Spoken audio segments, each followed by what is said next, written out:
Напярэдадні перапынку на гульні зборных у лізе нацыі Беларусьбанк вышэйшая ліга дае файны футбольны перформанс. Каб запэўніцца ў гэтым, заўзятарам усяго толькі трэба, што цягам уікенда наведаць айчынныя стадыёны. Тады як традыцыйны анонс тура ад АБФ-ФТБ дапаможа ўсім прыхільнікам лепшай гульні з мячом абраць да прагляду самыя нешаблонныя двубоі.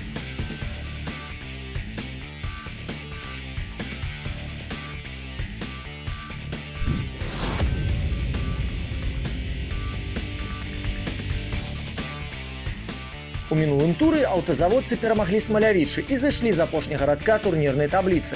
Каб скочыць шчэй і вышэй за Луч, ды ўвогуле развітацца з зонай паніжэння ў класе, трэба працягваць трыумфальную хаду ды скараць Мінск. Задача вырашальная, бо ў сталіцы 4-я па горшасці абарона першынства. Ды да таго ж на пачатку верасня маладзёны Александра Лухвіча знаходзіліся побач з тарпеда ў багне аўтсайдераў. Аднак апошнімі турамі Мінск чароўным вобразам пераўтварыўся ў годную каманду вышэйшай лігі, паслядоўна збіўшы Слуцк ды Днепр. І зараз у падначаленых Лухвіча ажно 8 ачкоў перавагі над тымі, хто коўзаецца на дне табліцы. Дадамо, што для тарпеда сустрэча ледзьве не апошні шанец здабыць балы. Фініш сезона рыхтуе аўтазаводцам сустрэчы выключна з камандамі высокай якасці. І пасля іх змаганне з Дняпром напрыканцы першынства можа ўжо не мець для чорна-белых турнірнай сутнасці. Таму хлапцы Владзіміра Нявінскага выйдуць на гульню максімальна матываванымі.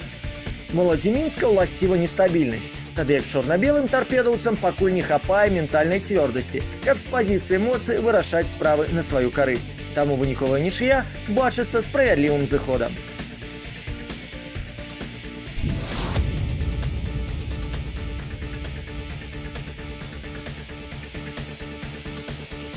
Каманды, што мараць пра замацаванне ў вышэйшых эшелонах айчыннай топ-лігі, перажываюць пэўны заняпад.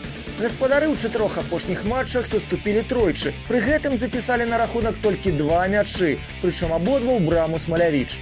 Пры гэтым наступ становіцца для цукровых усё болей і болей праблематычным. З каманд вядучай дзесяткі у табліцы толькі Гомель ды Жодзіна маюць паказчыкі горай.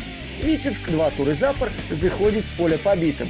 І разам з тым настаўніку Сергею Ясінскаму балюча ўспрымаць атакуючы ступар падначаленых. Ні тарпеда Белазу, ні берасцейскаму Дынама хлапцы з поўначы не забілі. Хаця Віцебск валодае 3-м па выніковасці наступам першынства.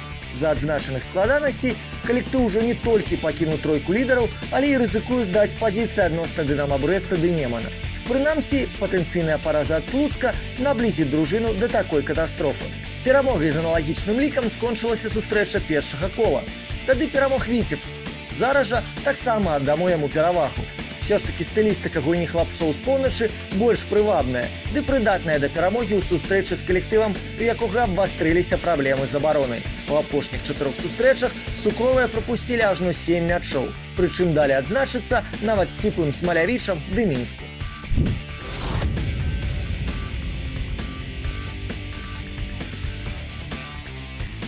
Абедзве каманды мараць пра патрапленне ў топ-5, а мо і вышэй.